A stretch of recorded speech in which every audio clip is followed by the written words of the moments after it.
അവൻ്റെ അമ്മനെ വളരെ മോശമായിട്ട് ചിത്രീകരിച്ച് ഇങ്ങനെ പറയും ഫ്രണ്ട്സിൻ്റെ മുന്നിലും പാർട്ട്നേഴ്സിൻ്റെ മുന്നിലൊക്കെ. എൻ്റെ അടുത്തും അങ്ങനെ പറഞ്ഞിട്ടുണ്ട്.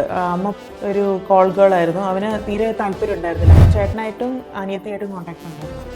അങ്ങനെ ഫാമിലി ആയിട്ടൊരു കണക്ഷൻ ഉണ്ടായിരുന്നു എനിക്ക്. അപ്പോൾ because I thought he was going to marry me. അങ്ങനെയാണ് എൻ്റെ അടുത്ത് ആദ്യം പറഞ്ഞത്.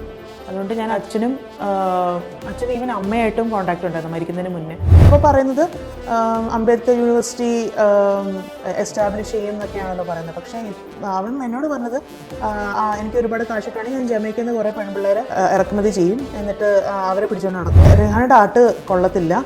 ഈ ആർട്ടിസ്റ്റിൻ്റെ ഭയങ്കര നല്ല ആർട്ടാണ്. പക്ഷെ അതേസമയം ഈ ആർട്ടിസ്റ്റിൻ്റെ നിന്ന് വരുന്നത് ഭയങ്കര പൊട്ട സ്മെല്ലായിരിക്കും വരുന്നത്. പക്ഷെ റിഹാനയുടെ വെക്കുന്ന നല്ല സ്മെല്ല് വരും.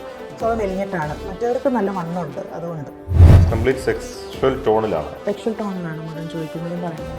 സ്ത്രീകളെ മൊത്തത്തിൽ കാണുന്നത് അങ്ങനെയാണെന്ന് തോന്നിയിട്ടുണ്ടോ? ഒരു ഒബ്ജക്റ്റായിട്ട് മാത്രം ഒരു കളിപ്പാട്ടം പോലെ കാണുന്നു. യൂസിങ് ആൻഡ് ത്രോയിങ് എന്നുള്ള രീതിയിലാണ്.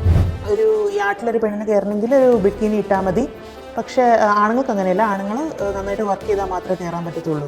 വിച്ച് മീൻസ് ബേസിക്കലി സ്ത്രീകൾ തുണി അയച്ചിട്ട് കാണിച്ചാൽ മതി എന്നുള്ള രീതിയിലാണ് പറയുന്നത്. പിന്നെ സ്ത്രീകളെ കാണുന്നത് എന്ന് പറഞ്ഞു കഴിഞ്ഞാൽ ഒരു സെക്ഷൽ ഒബ്ജക്റ്റ് ആയിട്ട് മാത്രം. ഈ സമയത്തൊക്കെ ഞാൻ വിചാരിച്ചിരിക്കുന്നത് ഇവരെന്നെ കല്യാണം കഴിക്കും എന്നാണ്. He's actually hunting women.